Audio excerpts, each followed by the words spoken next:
The views and opinions expressed during this show do not necessarily reflect the policy or position of any affiliated workplace or employer.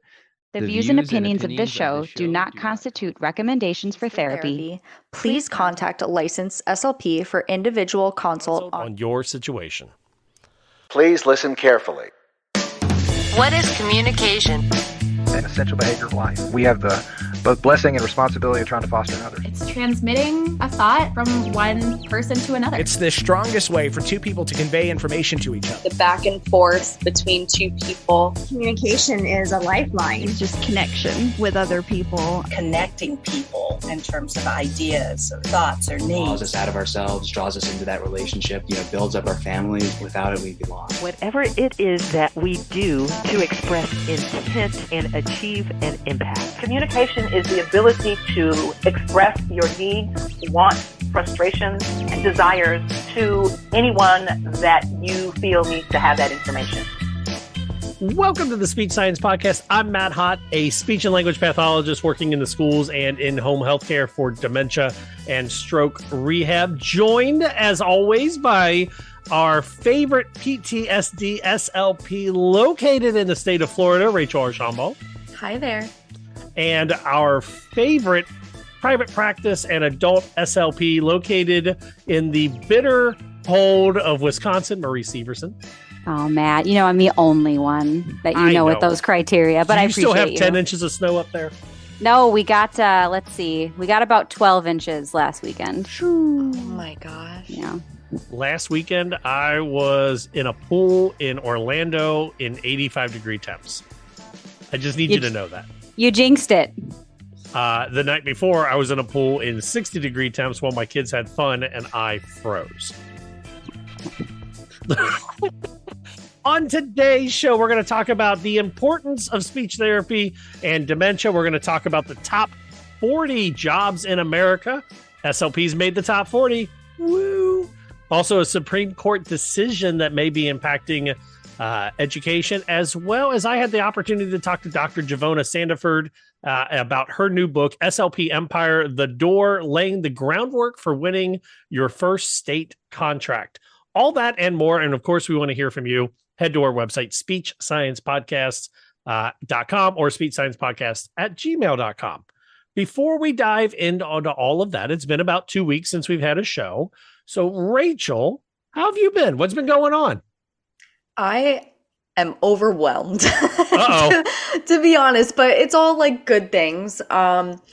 I have been putting a lot of work into the brand of PTSD SLP. I'm creating a website right now to organize everything into one spot because I've had a lot of people reach out and ask me to come present for them. So I need a place to put that. I did professional headshots last weekend on my spring break. I think I'm opening an LLC to do all this stuff. So I am just overwhelmed with all this stuff, but it's all good. It's all for good reasons. And I want to continue teaching about trauma-informed care. And my brother's getting married in 2 weeks and I'm officiating that. So the speaking never ends. It never ends. Congrats to Rachel's brother. Does he have a name that you want to share? That will be Jesse. Happy wedding day, Jesse, when this airs, maybe. When is it? 2 weeks? April 15th. Oh, no, this will air before about the same time. Congrats, Jesse. Yay. So you don't have to answer this if you don't want. Are you going to do your LLC in Florida? Are you going to pick a different state? I think in Florida, but I was unaware of that as an option, but I will consult with my people. Yeah, consult with your people. I know that when originally Speech Science started, we had a small property in Delaware or something for the original LLC of Speech Science. And now my current MWH Production LLC is located in Ohio. That's very cool. I just am finding out. Oh, I'm sorry. No, go ahead. I was just saying that I'm just now starting the process of this, and I've heard friends open up their private practices for years now with speech, and I've been hearing about LLC, so I kind of didn't have to deal with that until now, and now it's my turn, so I'm excited to see what I have to do. Welcome to the world of adulting. Yes. And off the air, I can tell you which bank that I use that has a free business account for me and my menial $10 in the account number. Perfect. Thank you. Marie, going from one LLC to a private practice owner, how have you been? Oh, I feel similarly to Rachel. And by the way, Rachel, congrats on your ASHA Innovator recognition. You. That was very cool to see. That's our SSPOD shout out tonight. I ruined it. We'll shout out again. You deserve to. I love it. I love it. Thank you. That was very, very cool to see. Thank you. Sounds like you're busy in all the right ways. Thank you. Yeah, similarly, just running a business is a lot of hard work, and that's been taking up all my time lately, but not too much of it that I can't restart Grey's Anatomy from the beginning. So I've been doing that to unwind, which is it's not much of an unwind. Have you always been a Grey's person? No? Okay. Okay. Yeah. I like Grey's. It's easy. It's easy. That's fair. It hits checks all the boxes. Yeah, exactly. Yeah. Predictable with the unpredictable. That's such crazy things that happen inside an episode, and you're just like, well, this makes sense. Yeah. I need chaos to be occurring elsewhere so that I can, leave the chaos of my own life. I was always an ER guy. But do you guys know what Grey's Anatomy, Chicago Hope, ER has ruined in the medical field? What? Any medical device? All of it? CPR. Why have they ruined it? Because like in the shows, they're showing kind of bent arm CPR because you can't really do CPR on a live human without hurting them. Right. So that everyone thinks that that's how CPR looks. And it's causing a lot of frustration for like the American Heart Association of breaking the TV CPR habits. That's interesting. I want you guys to know that your faces right now are the exact face my wife gives every time I have random information to give. And I saw that face a lot last week. I appreciate random facts. That's very interesting. And also, your faces were like, this is the most distressing. boring information I have ever been given, but Matt is talking, so we'll just smile until he's done. I'm processing that information, and I also think media has done a good job in a lot of aspects for CPR. Like we see all these stories about how a kid watched The Office and was it Staying Alive that they do, and that helped him do CPR. So I think there are good instances and bad instances, and improved organ transplants, I'm guessing. That might be also. It helped me know what UNOS was. Oh. All right. So last week, Marie, are you done? I didn't mean to cut you off. I'm done. Sidetrack with Grace. Yeah, I was an ER guy, and I'll still get stuck on the TikToks that are now. I'm like on ER TikTok and protein enriched meals TikTok. Oh, that's interesting. It's the generational gap is the ER to Grey's Anatomy thing. Yeah. Can I ask? ER being on TikTok seems like interesting to me demographically when I think about the people on TikTok, because I'm going to be honest, I missed ER because of my age, but I remember it being on, and I remember it being very intense, but I don't remember anything else. So is Gen Z on the ER train now? Yes. I think it's the millennials on TikTok. It is. Oh. And they're reminiscing. They're reminiscing. We're all millennials, but you're an elder millennial. I am an elder millennial. I'm not on TikTok, and maybe that ages me more than anyone else. No, because now, I mean, TikTok has aged upwards. It's not the young kid thing anymore, which there are still young kids, but it's older people that are on it now. Well, enjoy it while you can. I know. If you need a good laugh, there is a video going out where a congressman may or may not have given away what is on their TikTok, and they were mad about what was showing up on their TikTok because they don't understand how algorithms work. I saw something about that. Made me laugh more than it should have. It is. It is funny. You know what I didn't do is I did not spend much time on TikTok last week because I was driving 26 hours in 13 each way from Ohio to Orlando and back with the family truckster of 3 children and a wife. And guess what I learned in the week I was in Florida? Tell me. The eternal struggle of my daughter and her hearing aid battle, that as it got hotter and louder, guess who decided she no longer wanted to wear her hearing aids or cochlear And that is a very stressful situation when you're at a very hot and foreign city to your home. So, wow. That's intense. You got to keep track of those, I bet, because those are pricey things to misplace in Florida. I have a question. Are there tracking devices in cochlear implants? Has that been suggested? On the cochlear, I believe there is a tracking thing that my wife's so you can only have one phone connected to the hearing aid or the cochlear. Okay. And my wife's phone is connected to it. And it does have like a tracking system-ish that'll tell her like how close is she to the cochlear. Okay. So it's not like radar that says it's like 3 feet to the front left of you, but as you're walking, it'll say you're within. You know what it's like? Do you guys have iPhones or iPads? Yeah. iPad, yep. The Find My Phone feature where it'll say it's like in this area and you know it's within about 10 feet of where you're at. Okay. That's what it does. Okay. Well, that's great. Technology has really improved. Yes. But I was battling the decision making between forcing my daughter to wear her hearing aids so she could get the language enrichment while also honoring her decision to not wear hearing aids in the Florida heat. And then also not wanting to argue with a 2-year-old in front of Minnie Mouse. That was the tri-battle happening. It's probably super overstimulating too. Like I'm overstimulated when I'm at Disney or like big crowds and just so many colors and it's like a sensory overload area. So I can understand why she's just like, nope, not today. But yeah, that makes other sense. than that, it was awesome. She held my hand and let me carry her. And my wife caught a photo of us sleeping. And it is the worst flattering photo in the world. So I'm not posting it anywhere except for the two of you to see. And my wife figured out we had to share a bed. And her and I sleep exactly the same. Oh my gosh. Little hand on the belly. For those people who can't see this picture, they are just so cutely laying on their backs with one hand on their belly. They look like little twins. That photo will never see the light of day other than what just there. Oh, right perfect. It's very sweet. Yes, but also I don't need my belly hanging out on Facebook. So I respect that. Let's dive in to the very first part. It's our SSPOD Shoutout. It's our opportunity to do something super awesome or recognize somebody doing something super awesome. And Marie, since you already brought it up, who is our SSPOD Shoutout this week?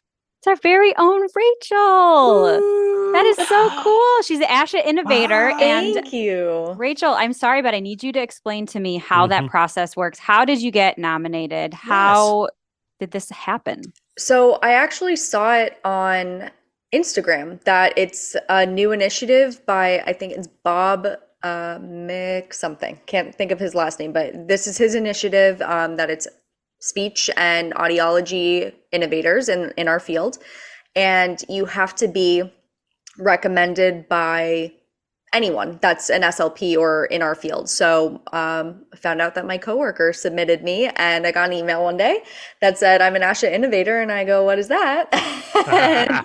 And, no, I had seen the Instagram before and I was like, oh, wow, that's amazing. And it's been a couple months since I got that notification. They posted it and I love that they're highlighting people in the field. And I love seeing the other people that they're posting. And I'm like, wow, they're putting me in the same like category, the same award as these other people.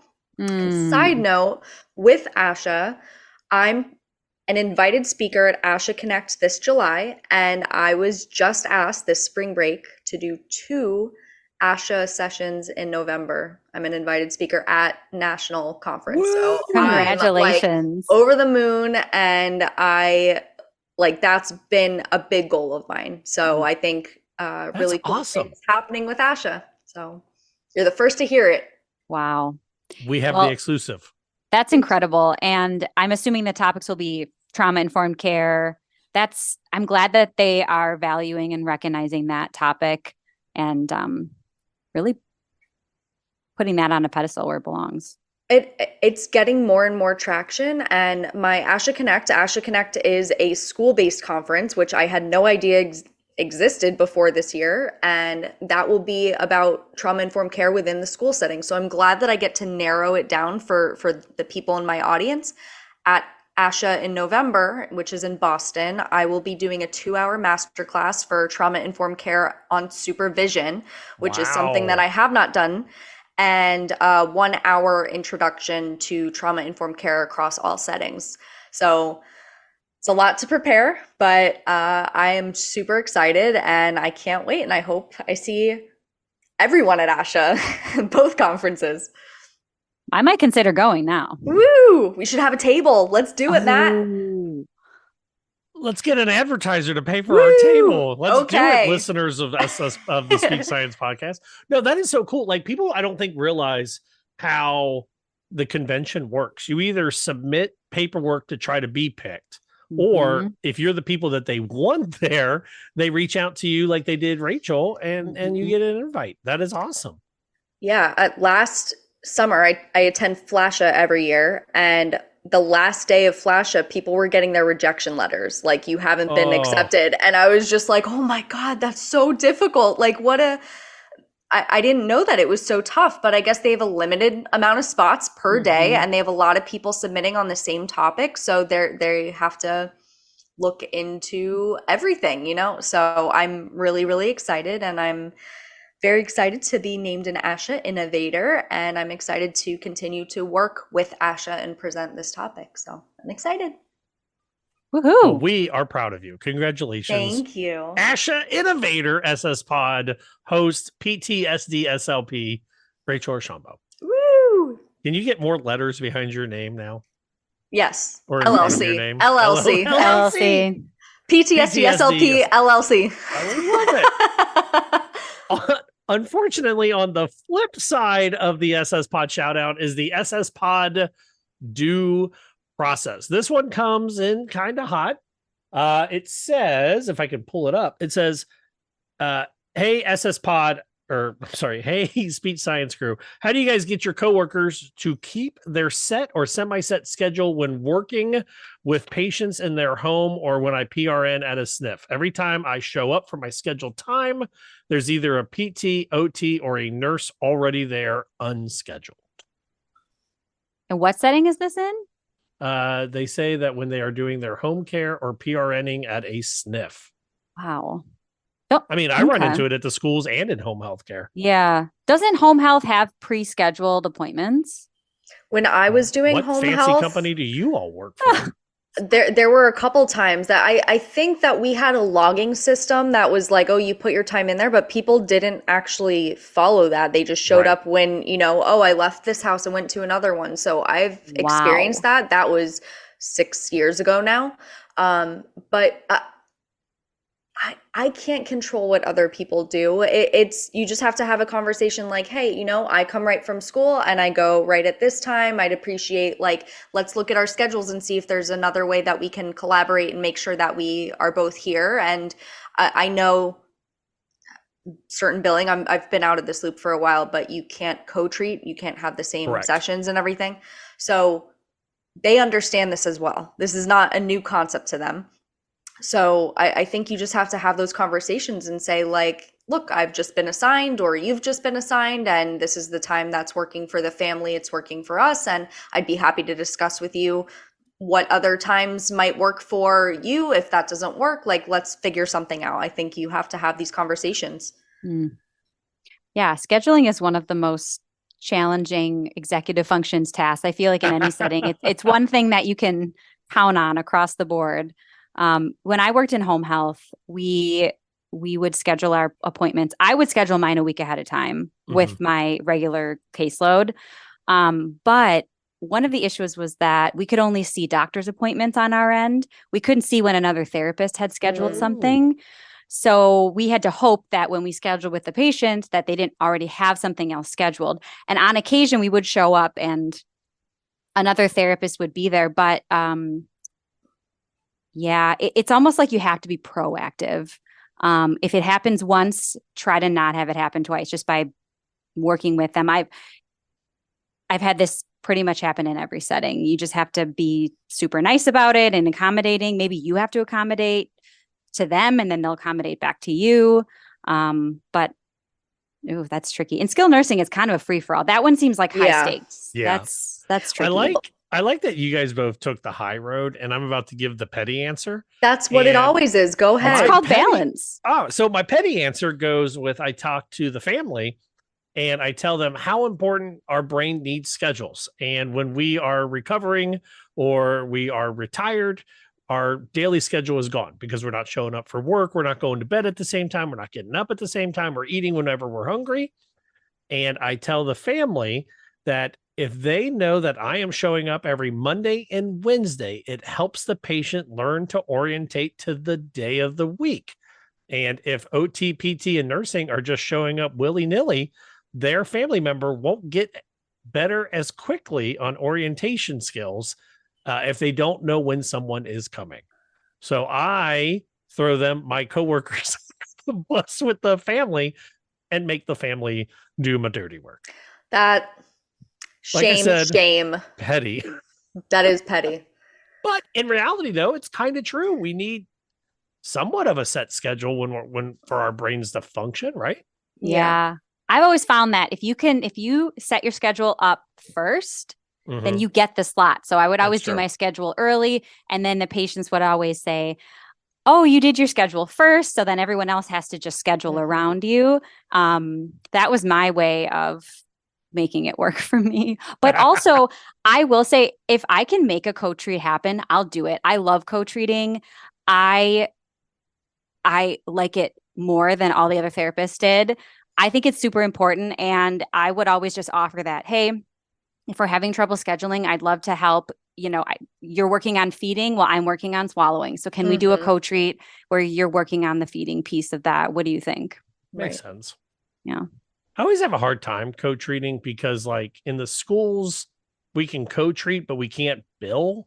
I think at least Ohio Medicaid doesn't allow us to bill for co-treatment. So does Florida. You can't bill two services at one time.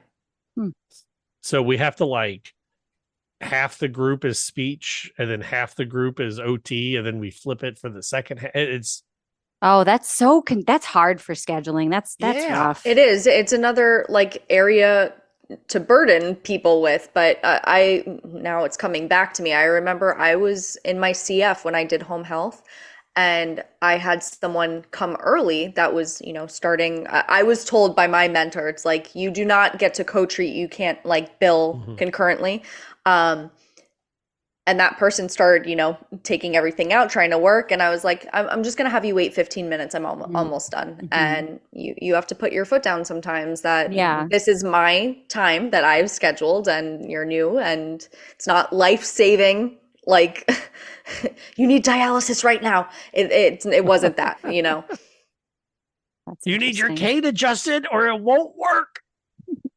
Yeah, I know that there are one of the things that it gets tricky sometimes is it's like, oh, we accidentally overscheduled to each other. So let's just do a co-treat. And according to Medicare, that's not an appropriate reason to co-treat just because you accidentally scheduled. Yep. So that's one of those little caveats.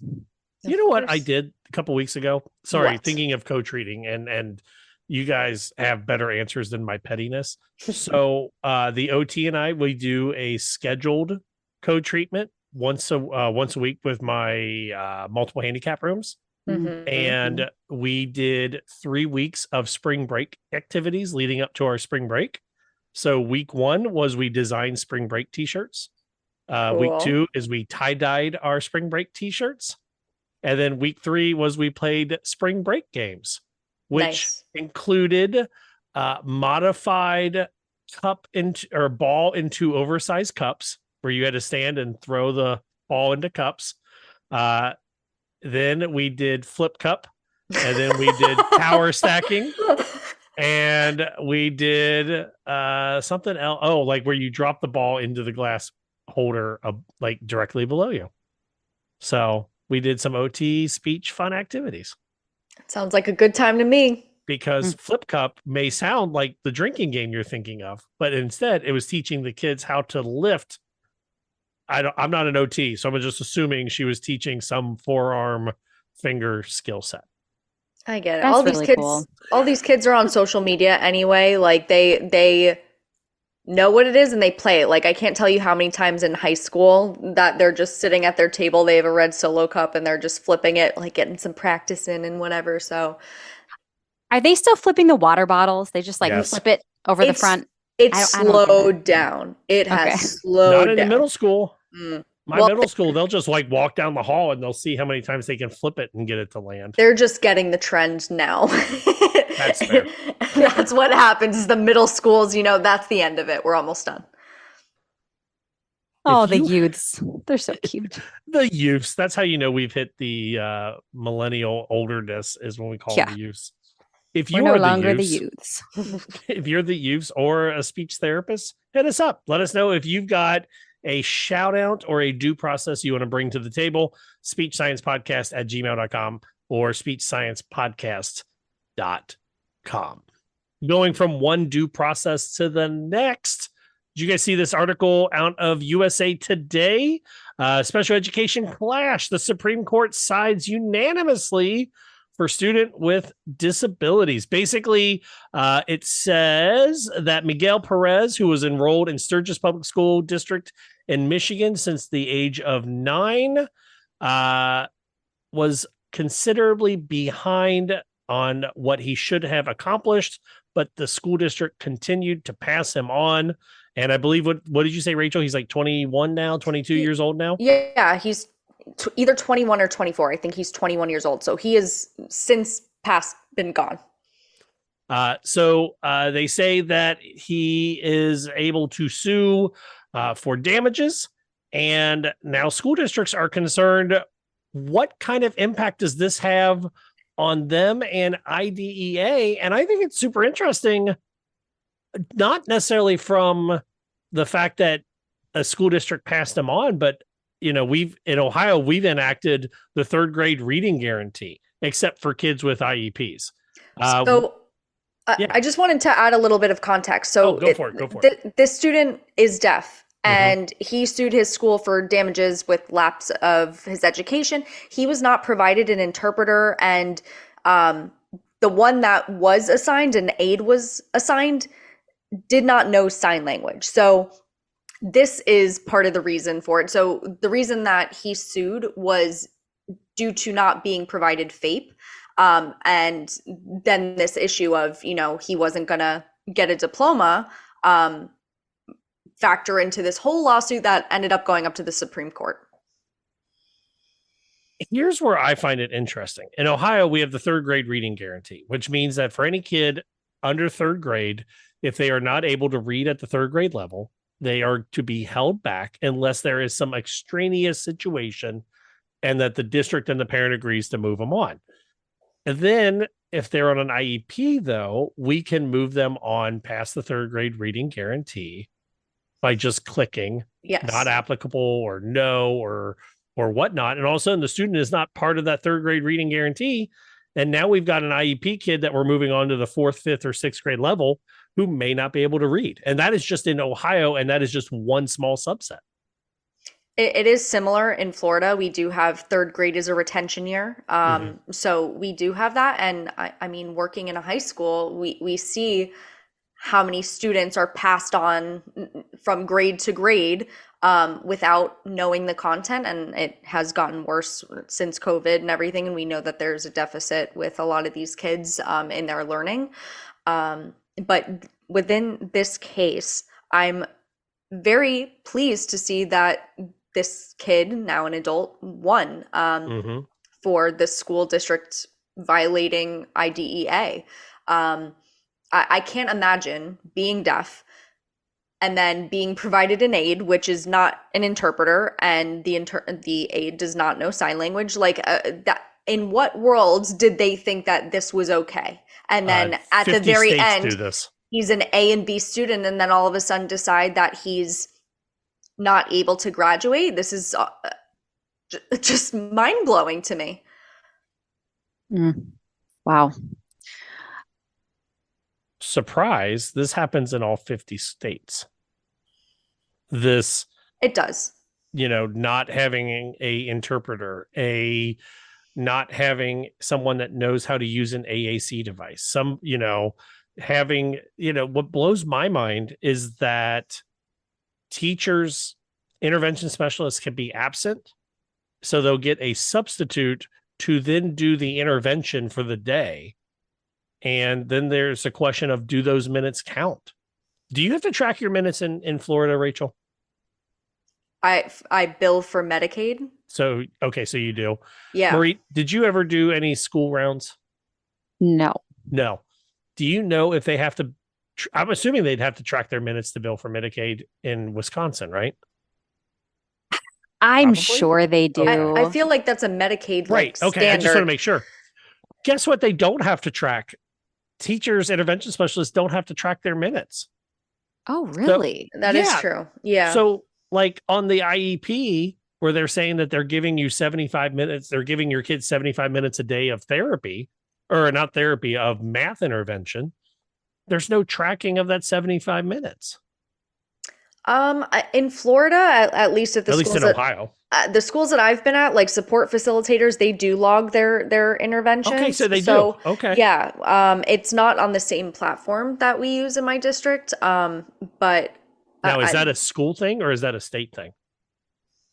I think each district picks the platform that they use for it. But I just think regarding this article, I think this will set legal precedent for a lot of other things, which is really interesting. And I don't know, I had a friend who was deaf in high school. I had known him since elementary school, and he now works, he went to the school in DC. He is now involved in politics, and he does a lot of, I don't know if it's lobbying, but he does a lot of advocating for the deaf community in DC. And he had an interpreter every single class with him in the hallways and everything. And it's sad to me to see that this kid wasn't given appropriate interventions to help him access the curriculum at a day-to-day basis. So I think it's interesting that one of the concerns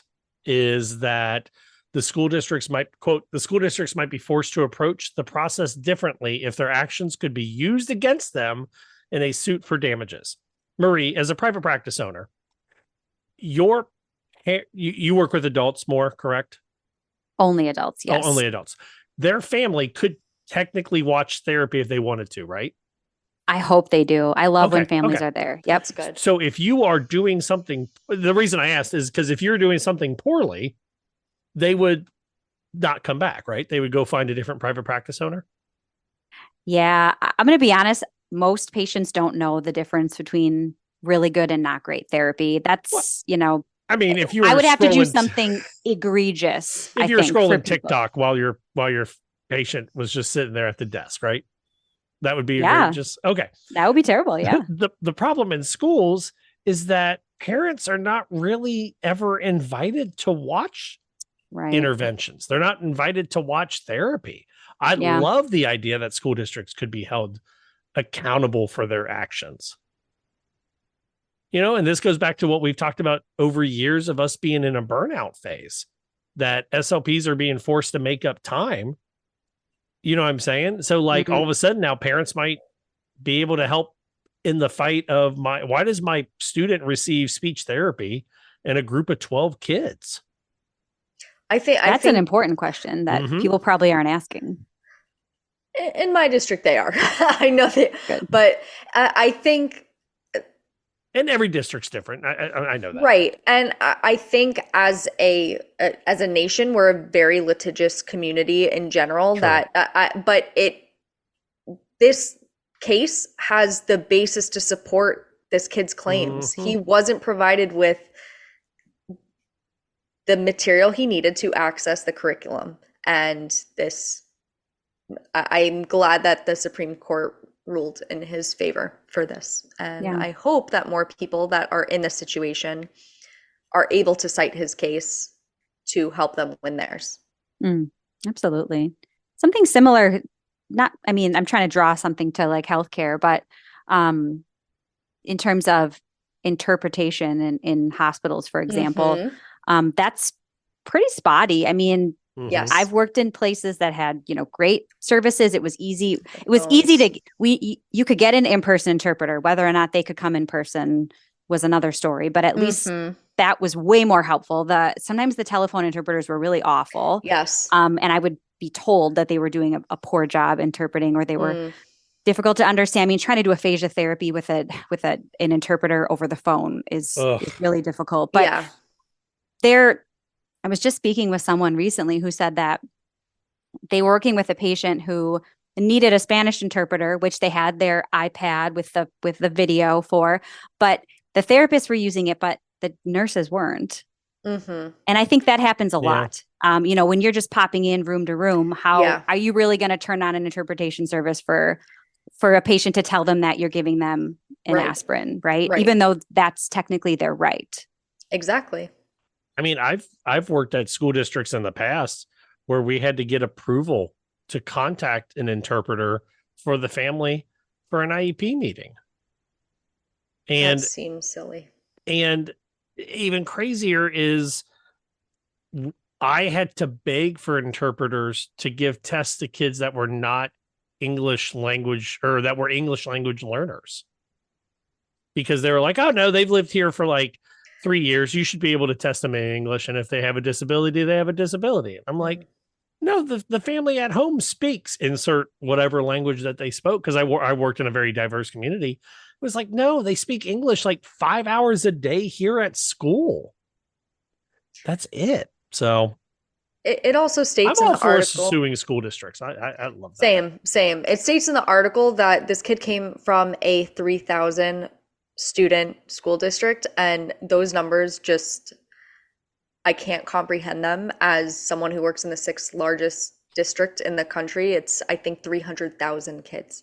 So yeah, I'm pretty sure that's the closest number. So I feel we have trouble getting interpreters because the chances are we might have a student that doesn't speak that language, or we can't get someone who works for the district that speaks that language. Like, there are thousands of languages out there. So anyway, I feel that this article, I saw when this case had been brought up to the Supreme Court, and I guess it went a little while, and I'm glad to see that he did succeed and win. Yeah, nice to hear about a win. Yes. I was trying to look up the largest school districts in Wisconsin. It would be the Milwaukee school districts at 71,000. Oh my God. And the second one would be Madison at 26, and then Kenosha at 19. Sure. And then in Ohio, it was the Columbus school district at 47,000. Wow. So just to kind of put it into a little bit perspective. And I would love to hear from any of our listeners if you can beat my school district with how many students. How many did you say? 100,000? I think it's 300,000.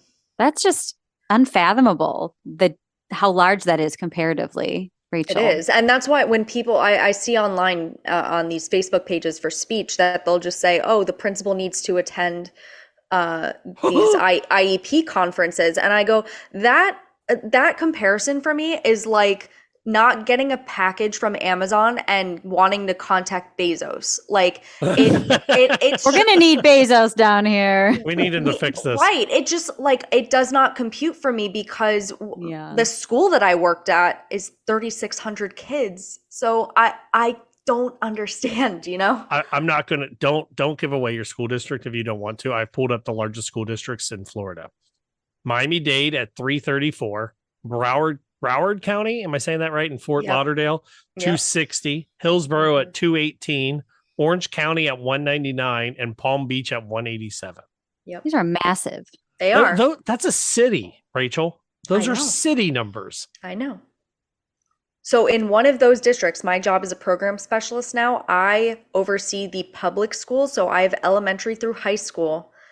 I have 38 schools. Woo-hoo. 38 schools. That is bigger than many of your districts. And then that doesn't account for the charter schools, which there's probably around 40 charter schools that will contact me if there's an issue that I have. There's 7 of me. There's 7 other people with my position. So we all support like the same amount of schools. It is a large district. So I used to do radio and television in Zanesville, Ohio, and they have a population of 24,000. Oh my gosh. That was a city, Rachel, of 24,000. Connecting to this article, it makes me happy to hear that this kid coming from a district of 3,000 was able to make it to the Supreme Court and have his, opinion heard and everything, because I wonder sometimes from a large district if that would be lost, because we're so big, or if that kid's voice would be amplified because we come from such a large district. So some of my thoughts while reading the article. How big is your school district? Do you think one of your students could sue their way to the Supreme Court, or does this change the way you do therapy? Let us know. Speech Science Podcast or speechsciencepodcast@gmail.com. Our second article tonight is a blending article. One is from The Insider, talking about an MIT neuroscientist talking about routine and discipline are the keys to preserving memory and staving off dementia. Kind of spoke about that briefly when I talked about needing a set schedule as I get my patients' families to do my dirty work for me on scheduling. And the other side is coming out of CNET.com, looking at how virtual reality is revolutionizing therapy and questioning why more people are not using it. In the VR article, they talk about how they dig into anxiety disorders and how folks can practice going, to the coffee shop to order coffee, or I think the person in the article talked about how they weren't afraid to get a shot because they could work their way through the nursing or through the VR version of the hospital to go get a shot. I love these two articles because they match up so perfectly with what I'm trying to do with my dementia and stroke rehabs. It's really interesting. This guy helped get rid of his needle phobia using VI. And a thought that I've had recently is like, I think that high schoolers are being told they have to choose their majors as soon as they get to college and everything. And I remember a kid wanted to be a surgeon, and then he goes to college, like gets all the way through and realizes like he can't watch surgeries. So I feel like if there was a VR experience and he could actually see like what that would look like, he'd be able to assess like, you know what, that is not for me. I can't handle that. I think if these are providing real life experiences and help someone get rid of a needle phobia, I think it can also help bring reality to situations that they might not be able to see otherwise. So that was just my first thought, but. Gosh, that's interesting, Rachel. One of the cool things at the nursing home that I spend some time in, they've recently brought in, and I think I mentioned this in the Facebook chat, is they brought in a virtual reality headset, and they've asked me to help kind of create some programs for some of our dementia patients on how to make it more enriching other than just the novelty of standing in the middle of a aquarium or a museum. And so I'm kind of working with the nursing director over there to kind of come up with a pseudo history lesson walkabout type plan of asking questions and looking for certain things. But I love this idea of trying to implement more virtual reality into, I look at it from a school point of view. When I look at autism, I look at it from a stroke rehab when we talk about trying to get our patients back into just getting their medicine from the pharmacy correctly. So is it just like it would be showing them like, oh, this is a real life situation of you walking up to the pharmacy counter and this is how you would do it. So it's kind of like role play stuff. I have never used a VR headset. VR. No, I haven't. So Marie, have you ever done it? Sorry, I didn't mean to cut you off. Rachel. No, you can. A couple of times. When I worked at one of the hospitals, they had brought in a rep from a VR company, and it just wasn't very like speech focused. That's fair. So I didn't see the benefit from my patients, but I could see maybe the benefit from maybe a PTOT standpoint. It was kind of hard for me to really to find like the functionality in that. To, you know, a lot of what we were doing in that setting was trying to get people ready to go back home or go back to work. And I didn't really see the application, but it's possible that's just my blind spot because I don't know a lot about VR. But ultimately for me, if I put a VR headset on, I might throw up. Like, that's how I am too. Me, I know. Yeah, for me, that's like the one thing is I just feel it's not for me from like a vestibular standpoint. And I know a lot of people that are recovering from strokes and things like that are experiencing vision and vestibular issues. But the dementia piece is interesting. Matt, can I ask you? Yeah. I think about a lot of the people I work with dementia who might become confused with that experience because it's just a confusing. Honestly, they're already having confusion with what's actually occurring. And kind of staying in the here and now. I love the idea of being able to do some kind of like reminiscence or like a guided tour or something. But I wonder if that application would really work. So we're using it more with some of our low level early dementia folks, not some of our more severe dementia folks. So the folks that are, I know I live here because I can't remember where my car keys are. So it's those kind of early onset folks that were, or I shouldn't say early onset because that's a completely different diagnosis, but no, like those earlier dementia folks. Those are the ones that we're using it with. Yeah. The ones I'd like that can go ahead. Sorry, Matt. I didn't mean to interrupt you. Go ahead. Oh, no. I was just going to say, it's more the folks that are like, I know I'm starting to have some memory troubles, so I can't go where I want to go as much as I used to be able to. So it's kind of like we have a couple set up where it's an aquarium, a zoo, a museum, and a ballpark. So they get to walk around a ballpark and watch kind of a simulated game. And it's all like a record. They're real footage. I don't know how the VR program works on our side because they're all real footage. So it's not like polygons. It's almost like they're set up into like a Google map and just kind of walking around. That's really interesting. If that makes sense. I'm looking at this article right now, and there's a video of someone driving a car, or like if you're wearing a headset, you would have your hands on the wheel and you're driving a car. And I'm thinking from like a dementia therapy perspective, if they could help with reminiscing. So you could have like Fenway Park or something that they have the outside of it. And it's like, oh, we used to walk into, exit 12 or, something like that. I think maybe that could be where this goes. But at the same time, Marie, I'm with you that like, I would be disoriented with the headset on. I think I haven't tried it. But I am having a hard time seeing the connection, how it can apply to speech. That's fair.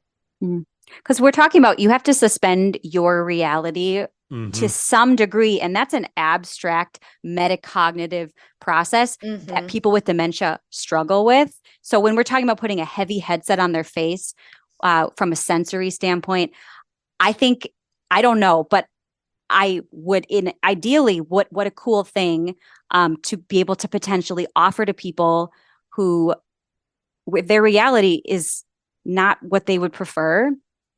And that's true. If they could, escape somewhere that is enjoyable to them and have some enjoyable moments. I mean, that's I think what virtual reality has always been, is this idea of you can escape somewhere more interesting or better. Yeah. But, part of me is picturing at the end of all of those at the end of the sci-fi movies where all of the humans are plugged in and they've all got their like goggles on. Wall-E. Yeah. Are we going to have a memory care unit where all the elderly are laying in bed with their VR headsets on? I don't know.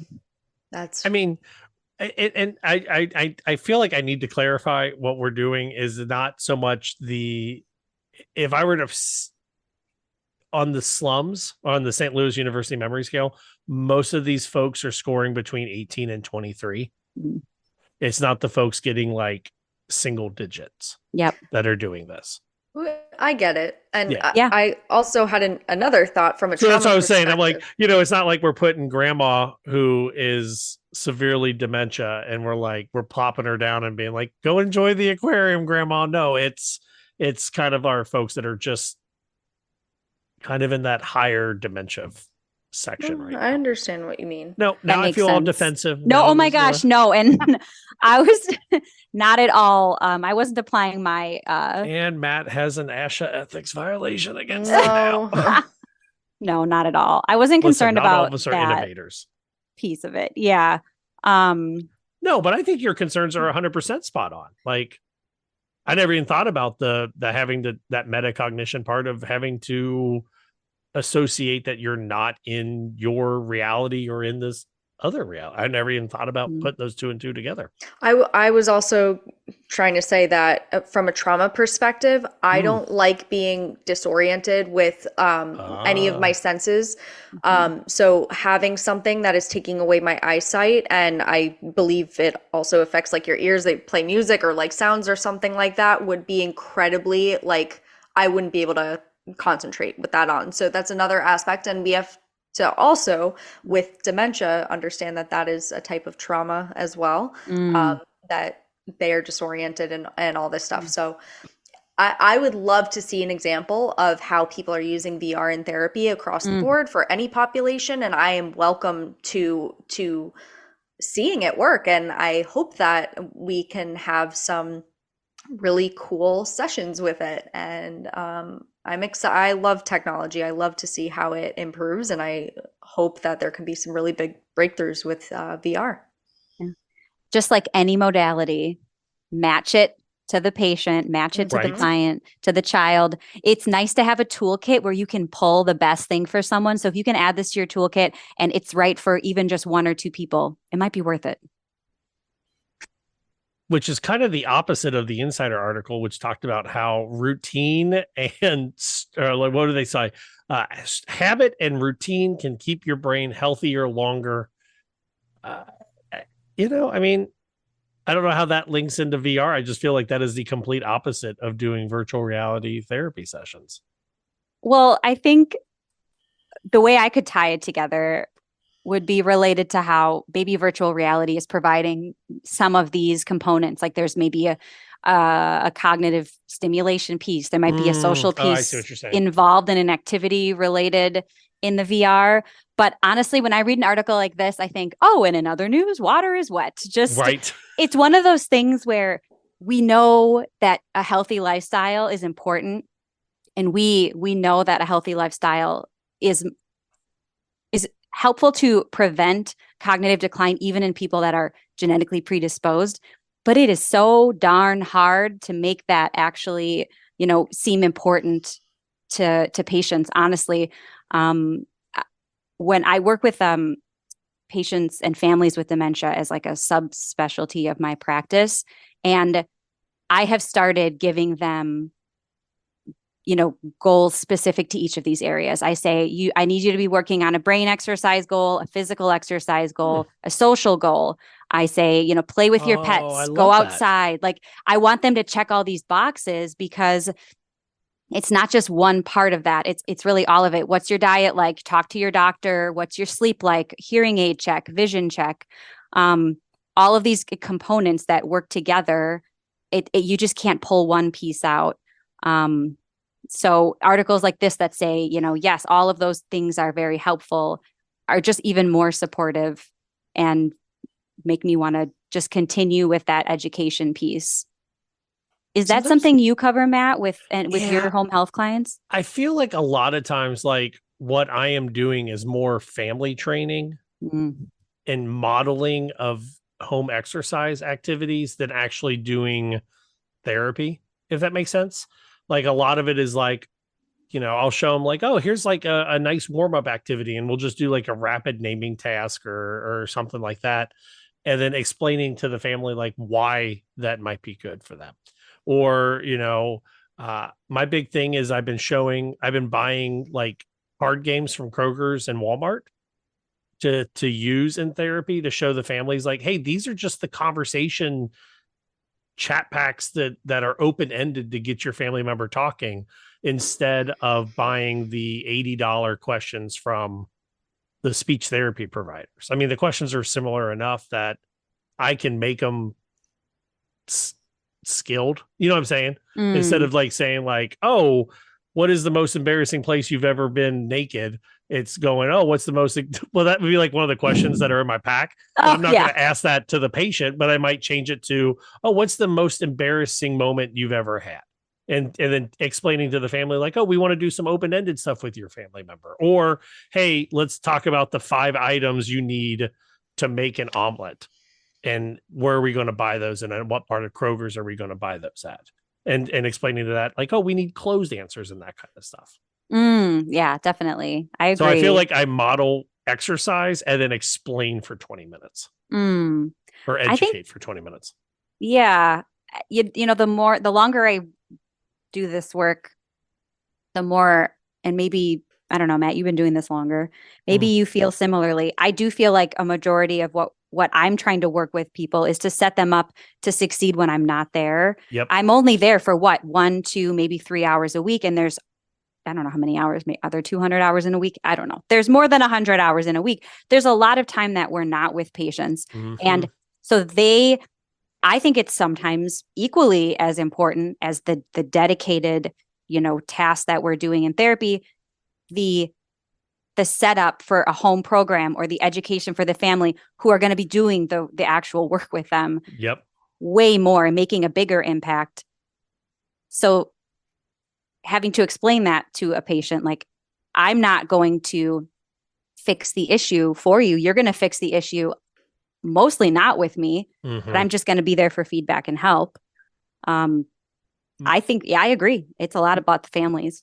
My favorite activity right now to teach the family is I chart it as categorical naming with phonemic limitations, but it's really teaching the family how to name, like go through a category and use the alphabet to name everything in that category. So like name all the food you can, start with the letter A and work your way through Z. And I try to teach them that they can do that in the car while they're driving their mom to the doctor. Or name cities or whatever. I'm sorry, what were you going to say? What kind of patient is that for? Usually like stroke rehab. Oh, okay. So like word finding, like, oh, let's name animals, and they'll go, and like I'll model it, and I'll be like aardvark. Give me an animal that starts with B, and they'll be like buffalo, and I'm like, I got cat. Give me a D word. And we'll just kind of work our way through that way. So. Oh, okay. Yeah. Fun. That sounds like something fun they could do outside of therapy yeah. See, Rachel, this is what you're missing in stroke and dementia rehab. I am not missing anything. No, I do miss it. There's no way you can't also do that with a child. I don't believe that. I would love to do categorical naming with my middle school kids and not have it become fart jokes and booger picking. Speech Science Podcast, gmail.com, speechsciencepodcast.com. I had the opportunity to sit down with Dr. Givonna Sandiford. She went from a frustrated, burned out SLP of almost 20 years to forming her own SLP Empire with the help of an amazing team and multiple state contracts in 2 years of private practice. Down in our links below, after you listen to her interview, go to somelikeittot.com to sign. I love her website, by the way, somelikeittot.com, to sign up for her class, buy her book, and then she's got a free special freebie for anyone listening to the show that does those two things. But after the break, we'll listen to Dr. Givonna Sandiford.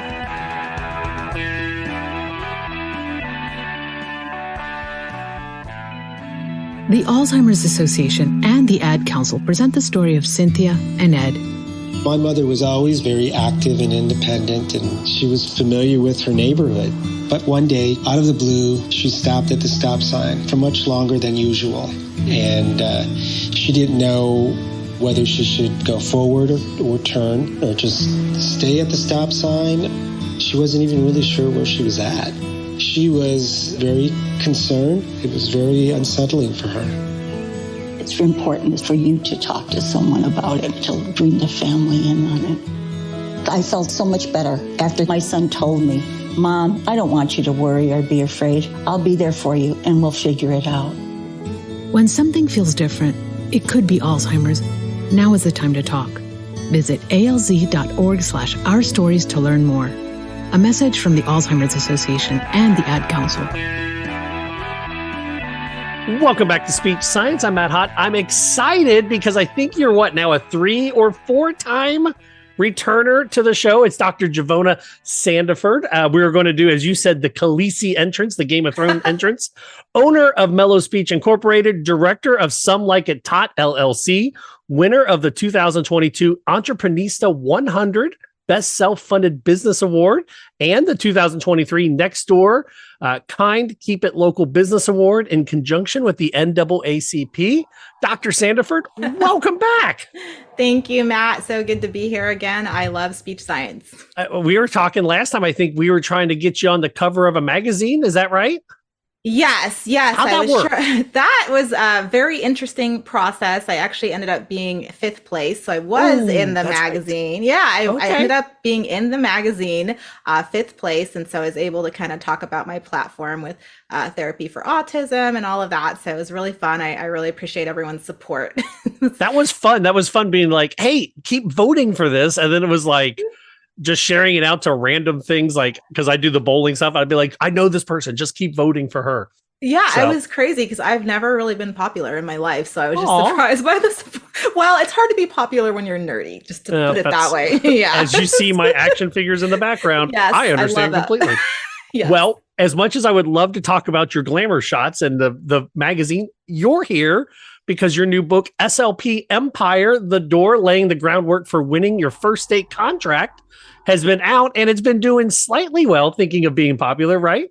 Right. Yeah. So you're currently #1 in 90-minute new releases in business and money on Amazon. So it's pretty cool. That was the first thing I loved about the book, was that I was able to read it about 3 times since you sent it to me, because it is like a 90-minute read that you pick something up out of every time.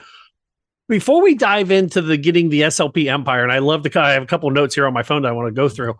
What made you decide that you wanted to, I don't want to say share your secrets, but what made you go, hey, everyone needs to know about this? Well, long story short, every time somebody says that, it's super long. I feel like it's like about to get really long, but I promise everyone it won't be long. I don't know if I shared this last time, but when I had my son, he was a little bit older, very close to 40. And I suffered from postpartum depression. I think I did share that, and it was pretty severe. Couldn't work. Anyway, when I recovered, I went to work as a manager at a company, and it was like 70 hours a week. It was a lot of work. So I essentially started my own practice, hoping to spend more time with my little one. And one of the things I noticed was during COVID, a lot of moms in these groups were saying that their kids weren't talking, like, hey, my 2-year-old's not talking yet. My 1-year-old hasn't said any words. Help me. We can't get into the doctor. Everything's closed because of COVID. So I was giving a lot of suggestions to these families. And I said, you know what, let me just make myself a vendor in early intervention in California. So I thought this was going to be super easy. I love to read. I went and I read through Title 17. I was like, I got this. I went in and I applied, and it was like, nobody was responding to me. They weren't following the rules. It was like I was supposed to get a response within 45 days, and I wasn't hearing anything. So after a lot of push and pull and my very strong type A personality, I guess we were just talking about that, I finally got through a lot of complaints and a lot of stuff. I finally got a response, and I got my first contract after like 7 months. Wow. And I was like, you know what? This is not right. This is, and the next one I got, it took us 3 months, and only because I forgot to sign a form. And so the next one we got it is like 1 month. So I was like, I've read stories on Facebook about people in this process taking 12 months, just because it's not something, we're taught in school a lot about IEPs. Right. But IFSPs, it's like very quickly brushed over in that whole process. And it's in every state. It's a federal law, that these services are provided to young children. So I thought, let me make this easier for my SLP friends so that we don't have to struggle like this. And a lot of those big companies are in this market and they're not owned by SLPs. They're owned by other parties. Why can't we have our own empires? Sorry, Matt, go ahead. No. We're good. We're dealing with the IFSP with my daughter. Oh, are you? And she was born deaf and has a cochlear implant and all that side. I didn't know that. And it was like, hey, there is one person in this entire area that does what you need. Crazy, Good right? luck. And it was like, well, if I wasn't in special ed, I would have no idea how to navigate this. Now, exactly. Here in Ohio, is vendor just a California thing, or is it just is that the business side of the name, or how is that just like saying that you work for what is a vendor? Yeah. So in California, and I'll talk about Ohio, which you have a very nice process as well, kind of an easier one to get into from what I've been looking into. Yeah. I was like, Ohio is a nice one. But anyway, California is a pretty tough one. We have 21 regional centers, and that's because California is a huge state. Each of those regional centers are a business that basically works for the state. So the business works for the state. They're nonprofits. I'm not sure if any of them are for profit. And then they find vendors to, contract with them. So I am a vendor with one of the regional centers. Now, in Ohio, I believe I'm not sure because I haven't memorized all of the different states yet, though a lot of people have been asking me. You could search Ohio early intervention, Ohio early intervention provider, become a provider. Usually if you put become a provider, you'll find information on how to become a provider with your early intervention segment of your government, of your state. What am I trying to say? Yes. So, but I do believe that you contract directly with the state. I'm not sure. Do you want to Google search it really fast and just? Yeah, I'm Googling it and I don't know what I'm reading. So okay, well, let me mute myself so you're not hearing all this clicking and I can find it probably faster than, because I've been looking it up for everyone asking me. Yeah, right here. Here it is. Really easy to find for perspective. Provider overview. Contract process. Yep, directly with this document lays out the steps potential EI providers must take to register as a vendor. Oh, it says vendor. There we go. A contract with DODD to provide EI services. And look, there's a provider. That's why I remember looking up and I was like, oh, yours is so nice. Listen, Ohio's got a lot not going right for it, but I will take that we are doing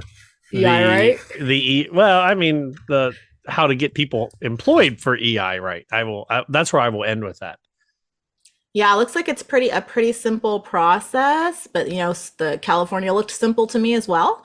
The book does cover federal laws so that you understand, how it works in conjunction with state law. So I love that beginning of the book, by the way, where you just took the first half of the book and just made it all terminology, and then and then you link to the actual law part, but then it was like, hey, this is actually what you need to know. The in the nutshell part, that was like, some of it I was like, oh yeah, I kind of understand this. And then some of it was like, oh, this must be a California. Okay. I'm glad you put the nutshell in there.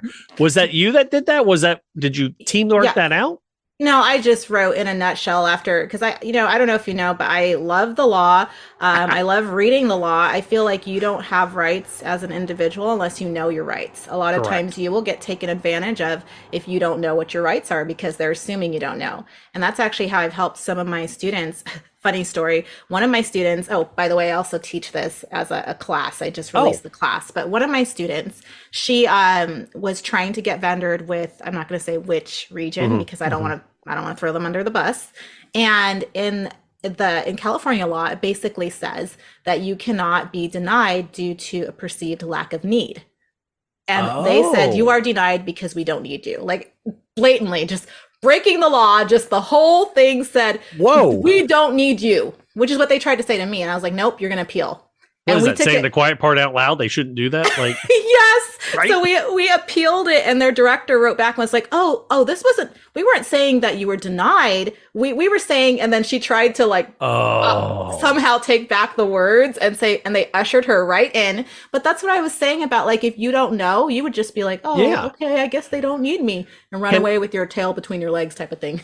And I know you can't speak on every state, but in California, can a certain region have more than one vendor for speech therapy? Unlimited. In California, unlimited. They cannot turn you away based on a perceived lack of need. They don't want to do the work. They don't want to do the work. And see, the funny thing is that the individuals who are letting you in the door are not the ones who are doing the referrals. So when I tried to get my first contract with California, these people told me we don't need you right now. But I knew the law. So I told them, you can't tell me that. And she got her boss on there to say it as well. And I was like, I don't care who's saying it. You're breaking the law. And so, I took it all the way to the top. Department of Developmental Services. They had to let me in. Those two people got removed from their positions, actually. Yeah, that's not good, man. Like, you cannot break the law. Well, and then put it in writing. Don't put it in writing. But I guess we all do it. If you don't know, you don't know. Well, that's true. She didn't know. So anyway, that being said, they tried to deny me, but they let me in. And they had said they didn't need me. And so I was like, well, I just need to work one day a week because I want to be with my family. I want to see my son grow up. And I had like 100 referrals in my first month. I can't see 100 kids by myself. Wow. So and this is all for early intervention. Early intervention in the home because the state and the federal government prefer the natural setting, which is in the home. They don't pay as much for a clinic in California because it's not the natural setting. I saw that in you were saying that in California, in each region, you need a home office or a home location. You don't need a home location. You need a physical. Location. So it's like you can get a virtual office. That's what I was kind of letting people know in the book. Like, don't get a clinic space if they're not going to pay you as much to see the kids in the clinic. You're going to pay $5,000 a month for every clinic space in every region when you could get like a Regis or a Alliance. Alliance for $49 a month? And I was going to say, does that count then? Like one of those it does, wonderful. Yeah, because technically it is a physical space. You could go into that place if you needed to see a client in there, but they don't want you to. And you do that to get a business license. But there is something called courtesy vendorization in California. But I believe, so courtesy vendorization is basically where they recognize that you are a vendor with another regional center. And they say, okay, we'll just borrow you from that regional center. You don't have to do any extra, a little bit of extra paperwork, but you don't need a business license in their catchment area. You don't need an office. You don't need like like separate insurance, like all this extra stuff. You can just, they'll borrow you from your parent regional center. Not everyone will do that, but some of them will. But in Ohio, it looks like you only have to do it once for the whole entire I love that you were trying to convince me to go into early intervention. I know. I was like, Matt, don't you want to spend time with your 3 kids? And I do, but I really, I love my middle school and high school kids and my dementia and Alzheimer's patients. I don't want to work.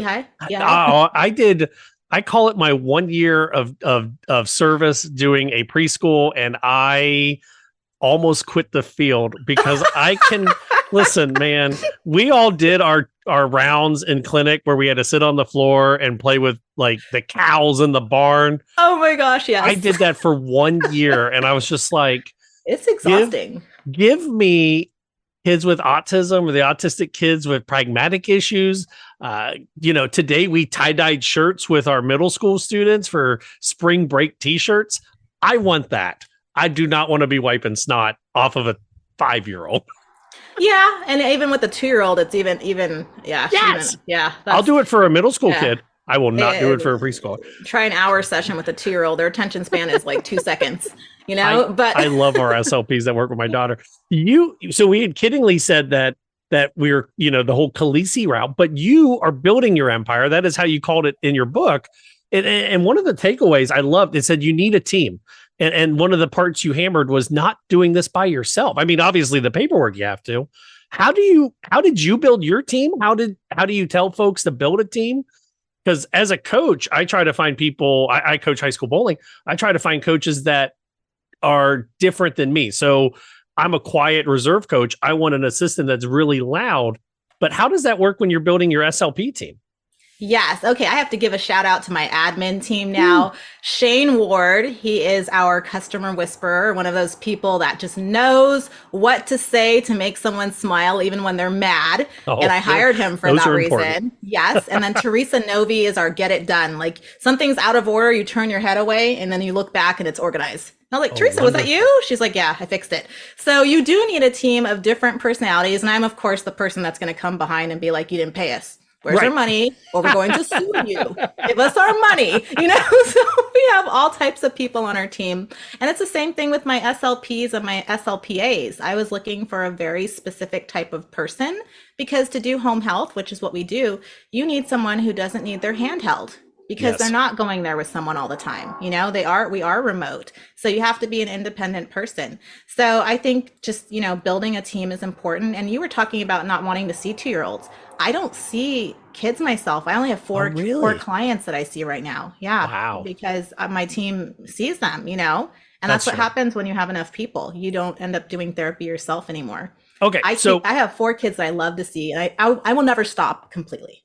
So I have to ask you this because we were kidding off air about the type A versus type B personality and all that. How, because I have type A personality tendencies. And I don't know if I would ever be able to give up the reins to other therapies or therapists to how do you trust? How do you build that trust for yourself? Or how did you give up the have to see every patient? Well, during my hiring process, it's pretty intense. You know, I ask a lot of questions in terms of situational type questions. So I'll give you one, Matt. You're going in. You don't have to answer it like you. Yeah, I'm not putting you on the spot because it's not your area. But you're going I do home health with adults. Oh, okay, yeah. Here we go. Let's see. Let's do it. Let's do it. Okay, here it is. This is gonna be fun. All right, Matt. You are going to see a family for the first time. You've never seen them before. It's a 2-year-old, nonverbal. They seem to understand. What are you doing? What's the first thing you're doing as you walk in that door? First, I get there about 5 minutes early. So that way, one, I'm not late. So that I can also scope out like the situation of where I'm parking. How do I, am I parking in their driveway? Because I always drive by the house because I don't want to park in the driveway and then block someone in or get parked on the street and then get hit by like a whatever car. So first, I get there about 5 minutes early, figure that out. And then I go to the door. I will knock on the door. And then I will introduce myself to usually the caregiver or the parent. And then introduce myself to the student or the student, I guess there are 2. So the child and I haven't done an EI eval in a long time, but usually with adults, I'll start, I'll talk to the adult directly that I'm working with. And then if the answer's a little off the wall, I will then look to the caregiver to either say that the answer is correct or to correct the Matt, answer. You are not hired. Oh. Hell. Listen, no, I'm trying to. I was trying to like figure out how to take my dementia patient. I love it. I saw what you were doing. You know what? And that's what I get a lot of when I'm interviewing people, though, because you can get a sense for how comfortable they are with that population. Yeah. And whether I think you could be trained. I mean, you haven't really worked with EI, right? You said you would introduce. How are you going to introduce yourself to a 2-year-old? Hello, my name is Matt. I'd be like, hi, I'm Matt. High five. Cool. I love that. What's your name? Awesome. Look to the adult. Like, listen, I've been doing a lot of stroke and dementia stuff. So it's like, how long did this happen? And they're like, I have no issues. And then it's the look to the caregiver and they're like, yesterday they put lighter fluid in a bowl and tried to boil it. And it was like, oh my God. Okay, we're dealing with that. So yeah, you're right. I wouldn't be hired for EI. But no worries. But you asked my question, or you asked me the question, how do I hire? Oh, no, that is a hard question to answer, though. It is, because I could tell you were stalling because you were like, I drive up to the house, I look for where to park. Well, no, that's actually what I actually do the first time. Which is good. Yeah, you got to go early. That is something I've learned because I always get lost. Well, and I'm sure this is something you tell your crew the whole time. I think home healthcare is one of the most unique parts of our field because you're going into the home. You have no idea what you're going into. You don't know, is your car 5 years better, newer than everyone else's car? Or is it 5 years older or worse than everyone else's car? When you're met at the door, are you met by oh, why are you in my neighborhood? And it right. Like it is a different type of thing. So with EI though, we're never the first ones in the home because really? they've already done they've already done the IFSP. That makes sense. So the coordinators have gone into the home. We're never the first ones to meet the family. They have to sign the paperwork. But yeah, the first time when I started doing EI, I had my first Mercedes. I had bought cash. It was old, but it was a lot nicer than a lot of the cars in the neighborhoods where I was. Yeah, I remember just being afraid. But with my company, I was like scared. I was like, man, I'm going into somebody's house. I don't know who lives here. Right. But with my company, we use GPS tracking and we monitor where they are, their location at all times. If they do not clock in and out at the location, we will call them. We will call the family. So we're checking to make sure that they're where they say they are and that they're safe because, you know, I love my team and we'll make sure that they're safe. And so we haven't had any problems with that. You know, we keep constant communication. We use a central communication log. So when they're on their way, they say, I'm on my way. We can see that they're on their way. If the family says, hey, they're not here yet, we can say they're on their way, you know, so it keeps it nice when you're remote, when you can see the communication. We don't have them using their own phones. And if they do use their own phones, you know, they will get dinged for that. We'll say we need a screenshot of all communication for a communication log with the families. Yeah. Go ahead. No. I was going to say that is one thing that I fought for with my newest home company was to get a work phone because I didn't want to give out my cell phone to families because I love my families and I'm sure you love your kids' families. But when I walk through my door, I don't want them being able to call my, you know, the cell phone that I use to set up hanging out time with my friends or my kids. Like, yeah, we have them call the office phone and we use SMS messaging mostly, which is the HIPAA compliant SMS messaging. So we prefer that our staff don't use their phones to call, you know, that they will use the SMS messaging or have us call in the admin office. Like, I mean, we just mainly want the staff to see the clients. They don't do any scheduling. We take care of all the scheduling as well. They have their own personal scheduler. So they just show up and they do the session and then they do their notes. Do you want to expand into Ohio and work with adults? Because I would love that. Do you have to do your own scheduling? I do. So actually, I'll get an email that says, "Hey, here's the 5 new referrals we have, and they're being opened on Wednesday, Thursday, or Friday." And then once the email comes through, once the email comes through that says, "Hey, this has been opened," then I call the caregiver and say, "Hey, this is what are the 3 times that I can come out?"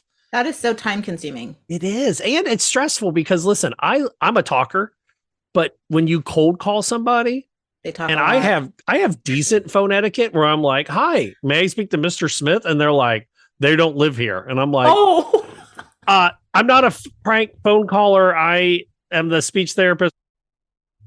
I'll blank that out. Speech therapist from so-and-so. And they're like, "Oh, I thought you were trying to get my address or what." I'm like, "No, I just want to see your mom and help them. Like, that's all I want." So I have a question for you. In the book, you said I forget which chapter it was about designing the program. Yes. And you made it seem so easy. Is it that easy? Is it really? No, it's the hardest part. The program. So in California, I don't know about in Ohio. Let me look back at your, let's see what it says in Ohio. I'm not sure if you have to do a program design. Doesn't look like you have to do one, but in California, we have to do something called a program design. Mm-hmm. And when I was doing my first one, I was like, "What's that?" And the girl was not helpful. She's like, "Look at Title 17. Like, okay, I looked at it. I don't know what is a program design. So basically the program design is like a book. Like it's like a dissertation that tells them every single thing about your practice and how you're going to serve them. And every time you mess up on something that doesn't fit Title 17, they kick it back to you and say it'll be another 45 days while they review. Wow. So that's why it took 7 months the first time I did it, because every little thing, it was like, yeah, you can't have a wait list. That's illegal. Like, well, a wait list is illegal? Yeah.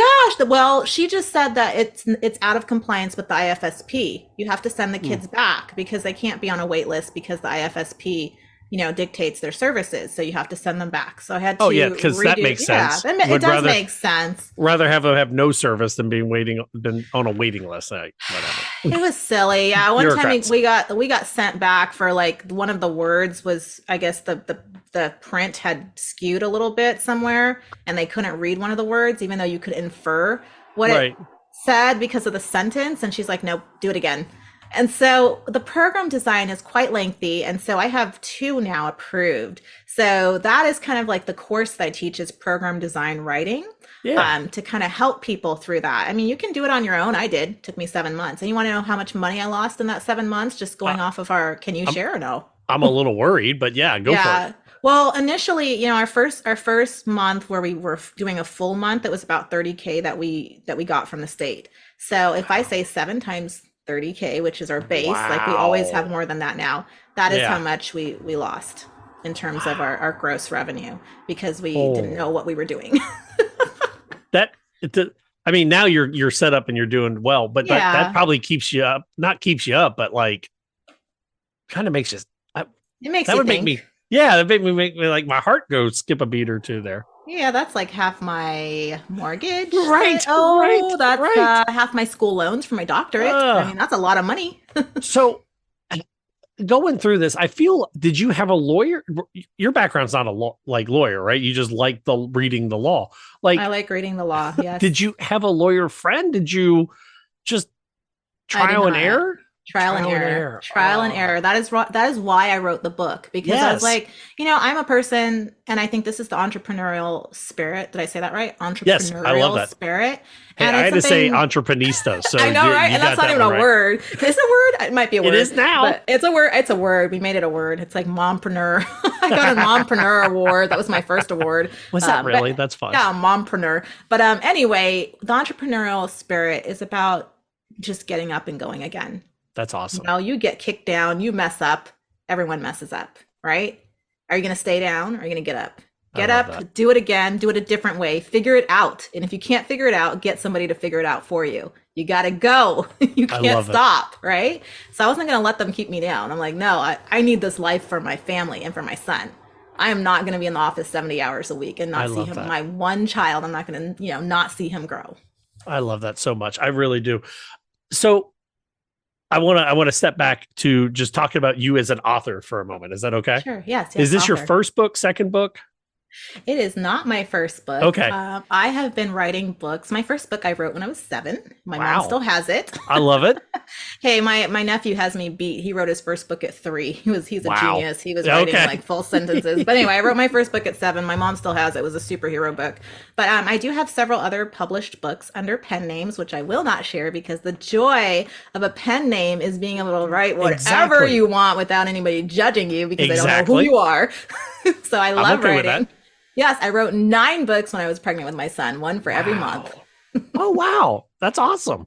Yeah. Well, so then I'm going to ask questions and then you can either answer them as the book under your name or you could think about it as under your pen names. I'll do it under my name. Under your name. Is this the first book then under your name? The first book under my name, I guess not count. Yeah, if you don't count my dissertation, that was a book. Oh, yeah. So how does that feel to finally be like, hey, I'm like, this is my foray to help people. You're number 1 on Amazon. People can buy it. Like, listen, I had a small little piece in a book that came out like 2 years ago. And like the euphoric high of just seeing that for the first time, was that still the same thing? Like that, oh my gosh, I made it? Is that a weird thing to say? No, it's just crazy seeing your name and then under it says number 1 new release. I actually cried. I was like, that's well, awesome. I didn't think anybody was going to read it. I'm like, I'll write it. Maybe some people will read it. Maybe it'll help some people. I was looking for something like this. I couldn't find anything. And I was just shocked. I'm like, who is buying this? Somebody wrote me from Puerto Rico talking about, is there a way that she can bring her business to California? And I was like, well, I have a friend who actually wants to drop her entity. Maybe you want to just buy her entity so you don't have to start from scratch. That's awesome, right? Yeah. And so somebody wrote me from Puerto Rico that had read my book. That's awesome. Yeah, you've got 4 or 5-star ratings already. The book came out 18 days ago? Oh, was it? Okay, 2 weeks ago. The 20th? Is that right? 3 weeks ago? I don't even remember. It's been a blur. Let's see, what date does it say it on there? I was asking you. I don't know. February. Like, I should know the date that I wrote. I've done five versions of it already. So, and I'm working oh my gosh, 6. really? Because I update it every time I get more information, So that's as a we good go idea. through, as we go through different processes, I'm like, I don't want anybody else to go through this. We most recently had to file a like a grievance against one of the regional centers for not paying us on time. Yeah, that's not good. Yeah, and February so I was 20th, like, by the way. February 20th. Yeah, okay. But so I learned how to go through that process. And now, I have to update the book to add that at the end. People are asking me a lot about that. Vendors are saying, "What do we do if we can't, right? Get paid what if you don't get paid? Like that. Yeah, which is absolutely illegal. Who would not pay somebody for work they did? Well, I would like to introduce you to 2023. Yeah, it happens, but it shouldn't. So is it only available on Amazon, or is it available elsewhere right now, or just on Amazon Kindle? Yep, Amazon Kindle is currently, and I tried to make it an actual book, but because it's so short, it wouldn't, the paperback, they wouldn't even print it because it has to be a certain number of pages. Otherwise it's I guess they can't print it. So I would just have to add a bunch of blank pages if people wanted to be able to get a hard copy. Yeah. And the point was I wanted something that people could read in one day. When we do my actual course, that one was a good 120 pages, and I didn't want to publish that. That's too long.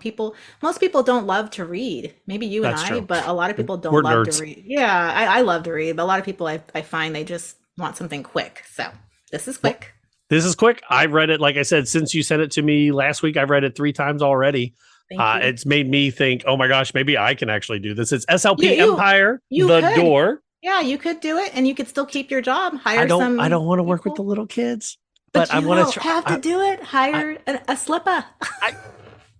Okay, listen, we're going to talk off the air. SLP Empire, The Door, laying the groundwork for winning your first state contract. We're going to have the link down in the show notes. Dr. Sandiford, it was awesome having you on air. Thank you. It was so awesome being here again. Thanks, everyone. Welcome back to Speech Science. I'm Matt Hott, joined by super judgy SLPs Rachel and Marie.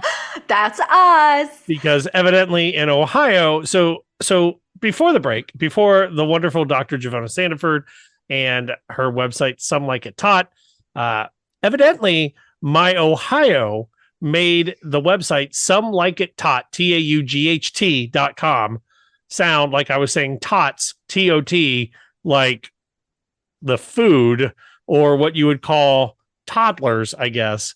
And these two had to point out my Ohio accent, blended it together, and they were worried that people would have the wrong website. Yeah, like I did. I found an Instagram of a Seattle food truck, Some Like It Taught, TOT. So also a great name for a food truck. It's a great name for a website for learning. I love it all. If you had the same problem as I did, it's TAUGHT, right? TAUGHT. Yes, and it's in the link below, in the show notes. That's why we have show notes, people. But Marie, what were you saying about cot and cot? Oh, there's a vowel merger. I caught my dog sleeping in my cot. Yes. I caught him in the cot.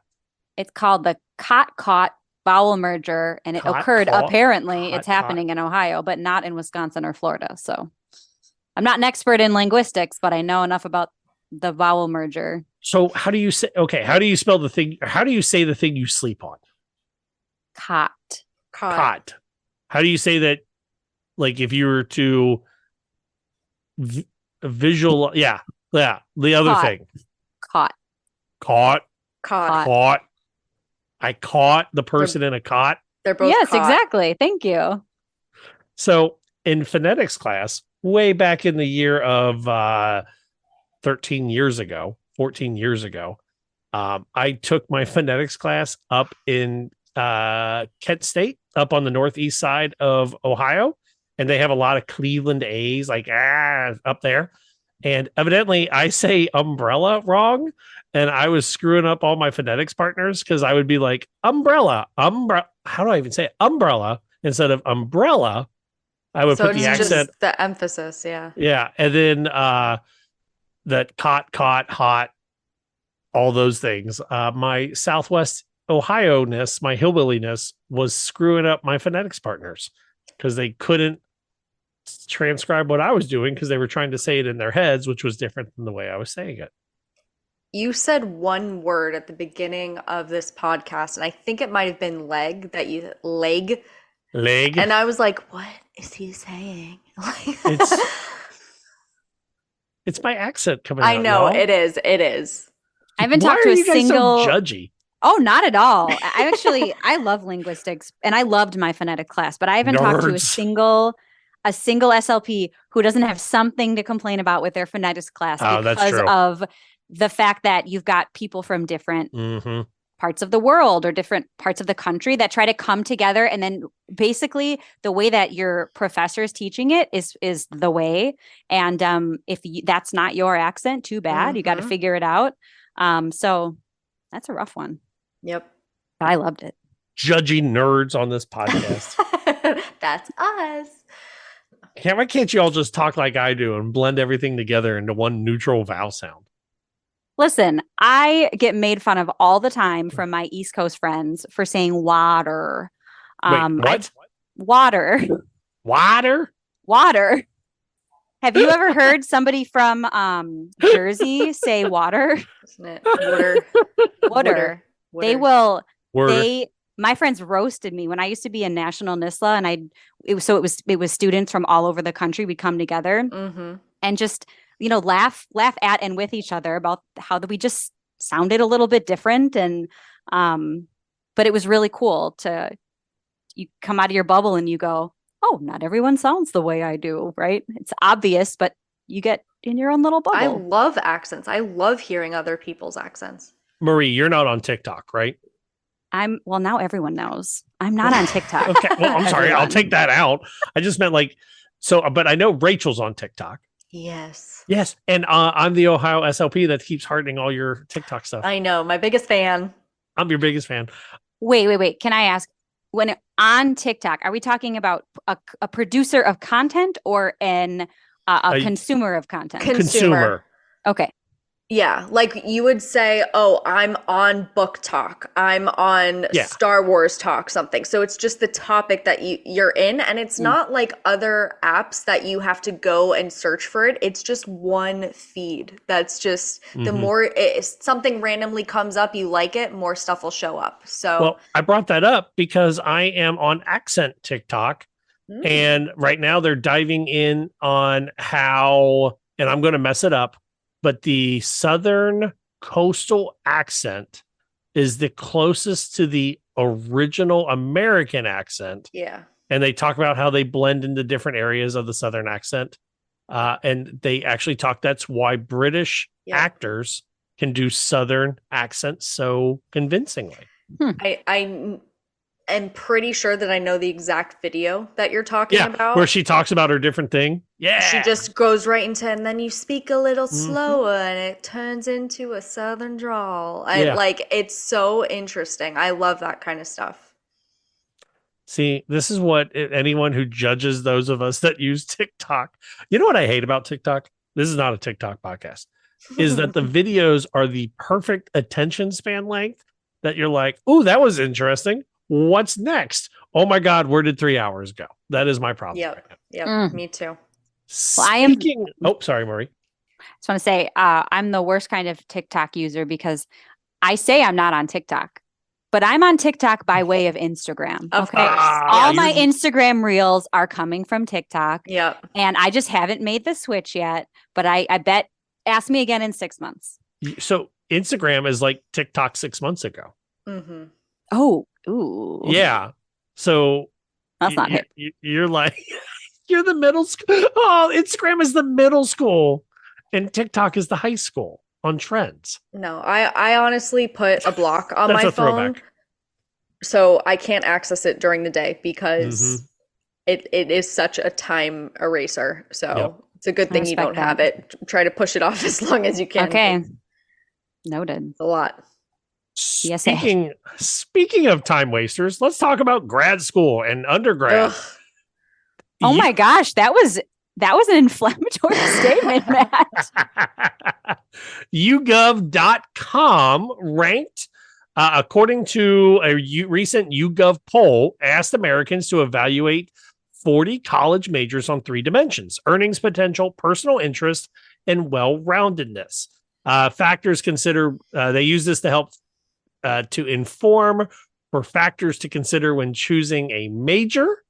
And the top 3, well, I'll go through the top 10. The highest ranked, according to YouGov America, was business, psychology, engineering, architecture, nursing, international relations, computer science, history, criminal justice, mechanical engineering. And those of you listening going, hey, we're speech therapy, don't worry. We're here in the bottom 10. It goes, the 40th was physical therapy, performing arts, statistics, coming in at 37th best of 40, speech language pathology, public health, marketing, nutrition, social work, data science, art, and anthropology. Also known as coming in third to last, if you didn't catch that. Sure. The visual is just sad. It is. Like, it is. The bottom. To be very honest, a lot of times when I see speech in these top 10 careers, I want to shake that person and say, where did this information come from? Who have you been talking to? Because I don't care if it's rewarding in just you're doing good. I think as a field, and like Matt said, it's rated by anticipated earnings, personal interest, and well-roundedness. Personal interest is decided by, does that, are high schoolers going, you know what, I think I'll be a speech pathologist. Like, people aren't saying that. There's not a big interest, and probably some of that is due to not having the exposure to it. Mm-hmm. Anticipated earnings, that is one of our biggest complaints as a field. And there's charts lower in the article that kind of spread that out a bit more, which is nice. And then well-roundedness was based on comparing to other majoring careers. Would you say that majoring in each of the following makes a person well-rounded? I'm not really sure what that means to a point. And we were all talking before we started recording.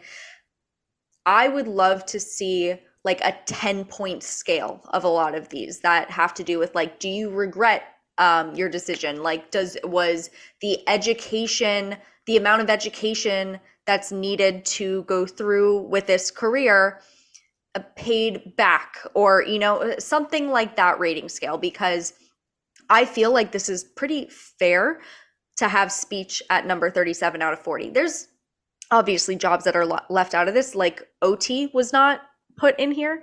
And I don't know if that's part of physical therapy is lumped together with them. But I feel like this is somewhat fair to have us somewhere towards the bottom versus some of these top 10 that's like SLP is number 2, and that might just be need, but like that.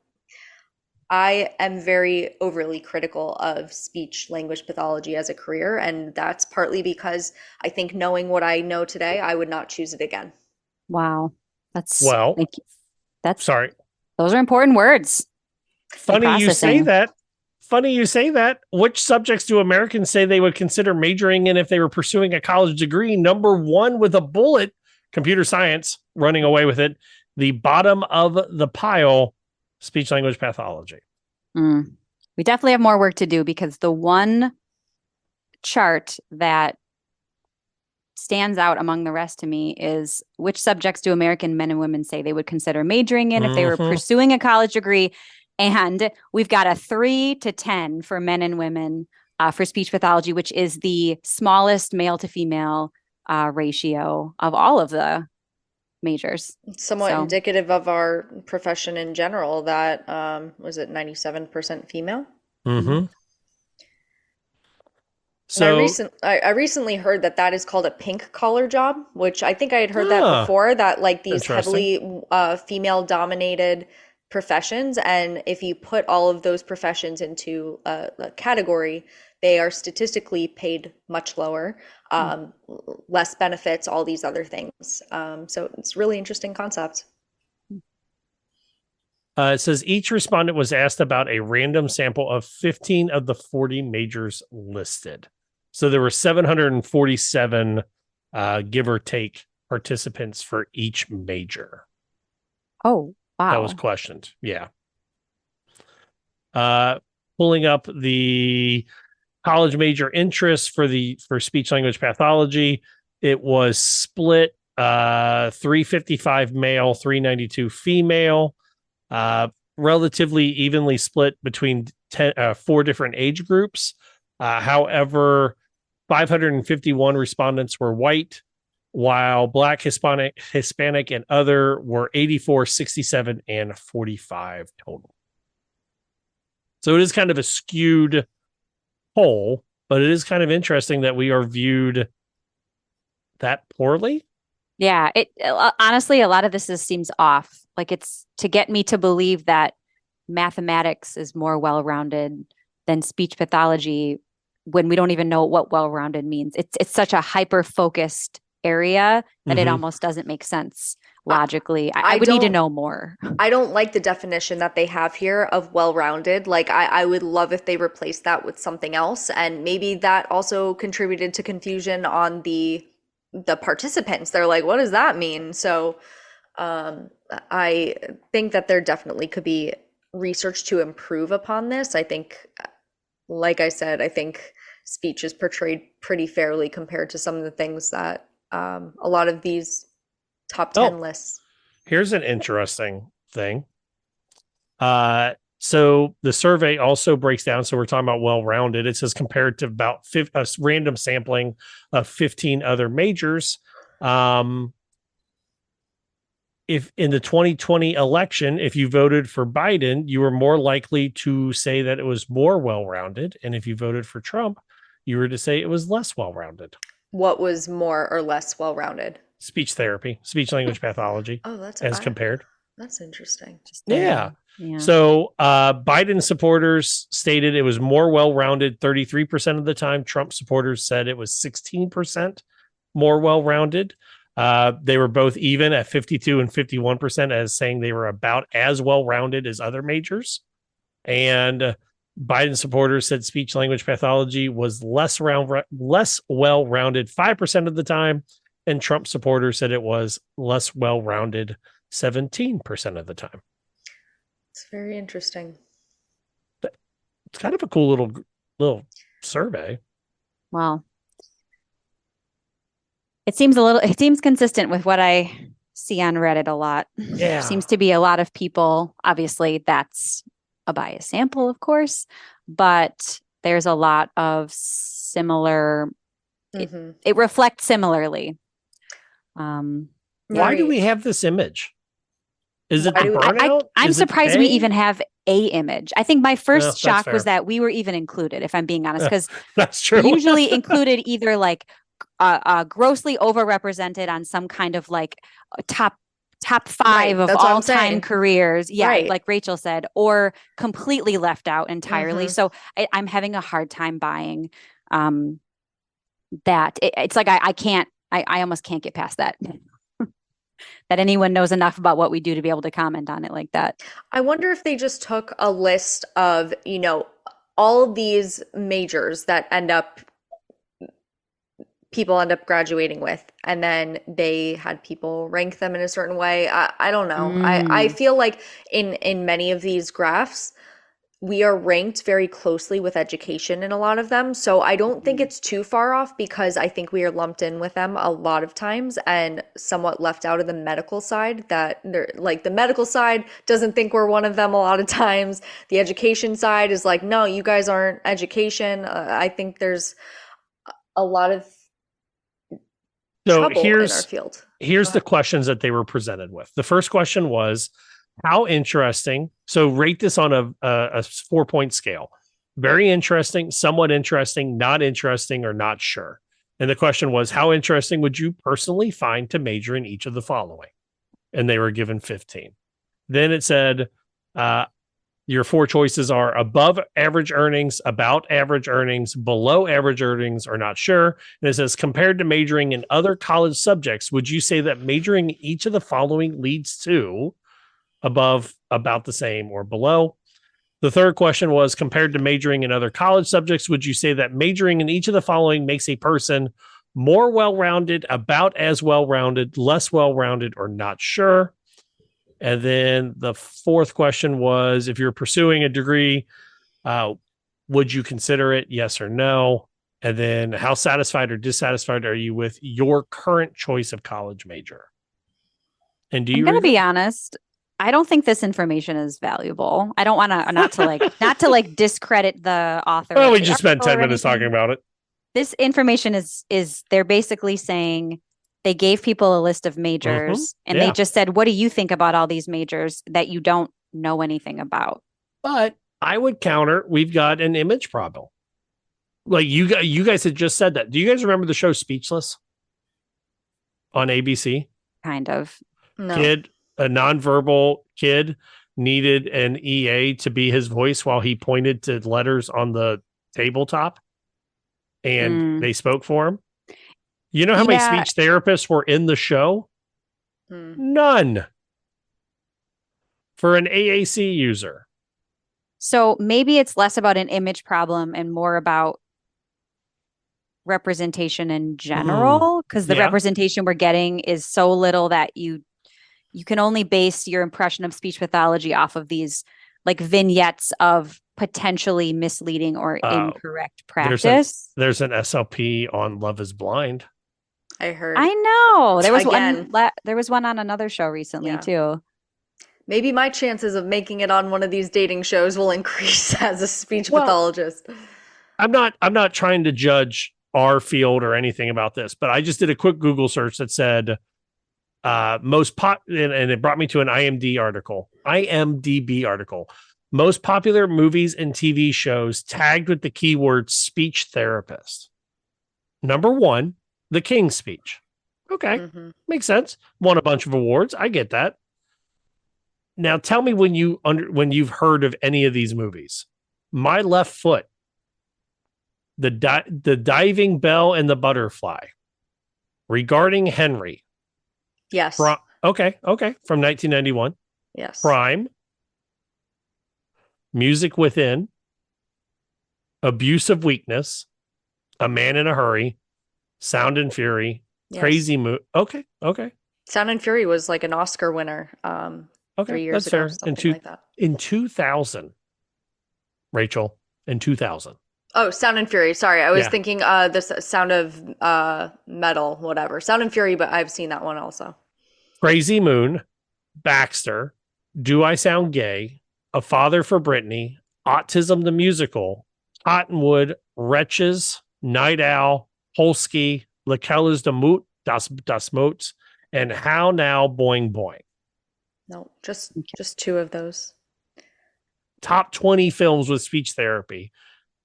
How many of those do you think have anything to do with the medical setting? I raise you. Right. I take your school representation and I raise you medical SLP for representation. Sure. At number 23, Law and Order Criminal Intent episode Faithfully. A doctor is murdered in his home while his wife lies bound and helpless upstairs in their bedroom. It's revealed that the couple's reverend may know more about the crime than he is telling the detective. I have no idea how that is speech therapy, but we're listed as a keyword search. Actually, there's a Breaking Bad episode that they're using a letterboard, and the person who doesn't use verbal speech is ringing a bell for each letter. Mm-hmm. And there's actually I saw that. There's a great scene, and I thought that was a very very interesting and beneficial. I don't know if I should say beneficial because I don't recall the entire context, but I remember thinking, hey, there you go. There's a little representation. Mm-hmm. Yeah. That scene ended surprisingly. No spoilers. No spoilers. Even though Breaking Bad has been over for a very long time now. But I think our point is still, but do we have an image problem, a lack of representation problem? I mean, we're voted as the worst college major by 780 randoms across America. I don't know. None of the above scored higher than speech therapy.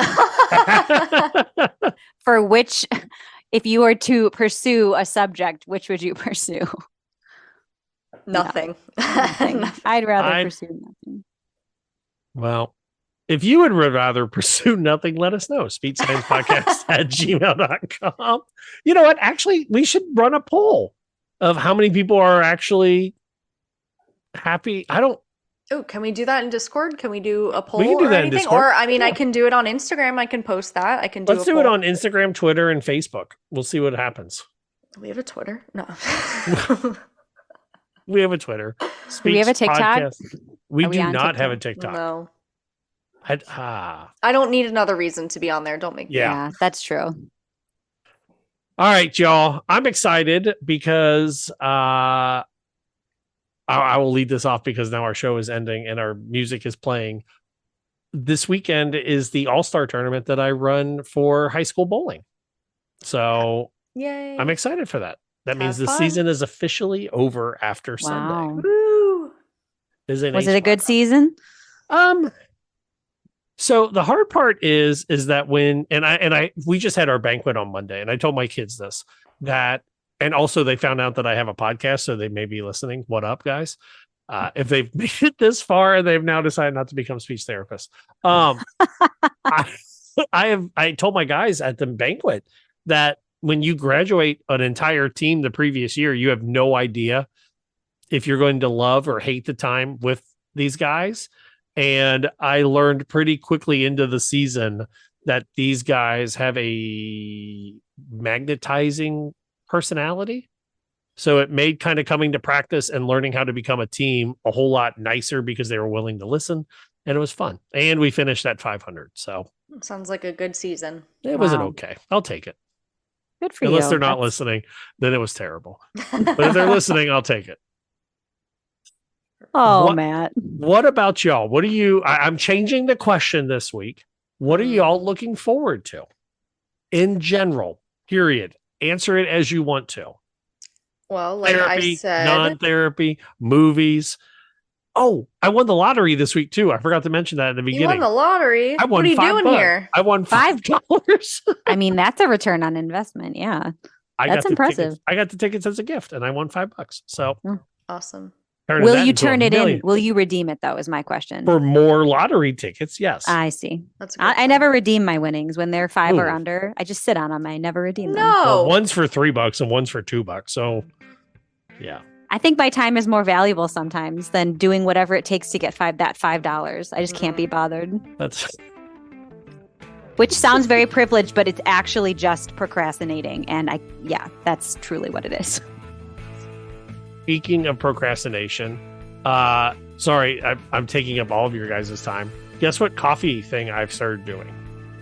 The Pedro Pascal million shots per. Yeah, and it works perfectly, and I get work done, and I don't You're crash. kidding.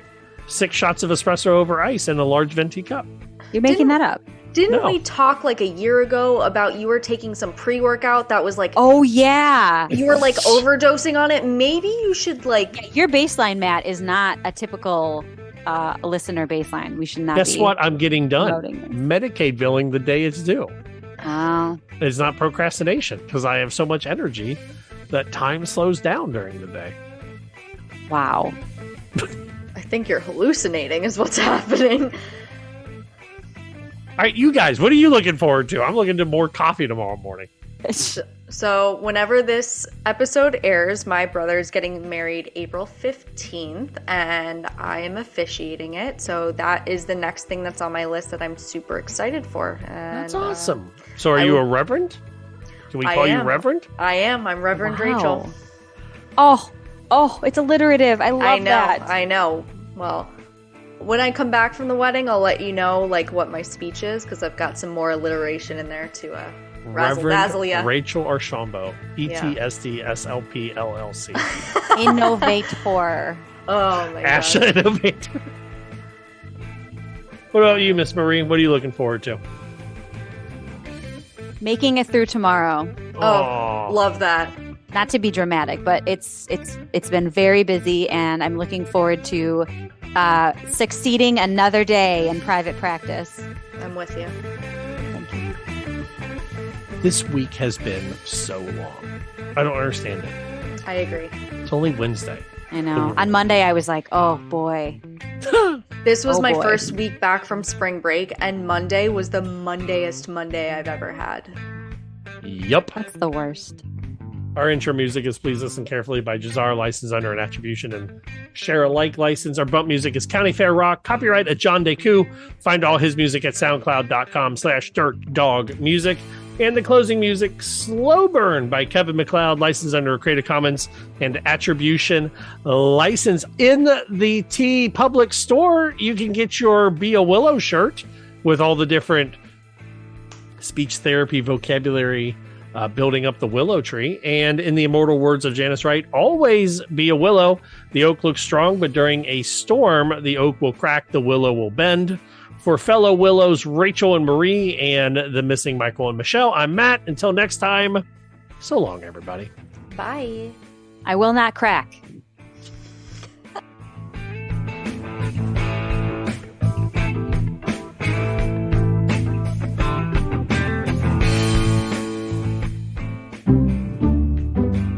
Speech Science is edited and produced by MWH Production. Please follow Speech Science on Twitter at Speech Science PC and like our page on Facebook. And rate and subscribe to our podcast anywhere you get your podcasts.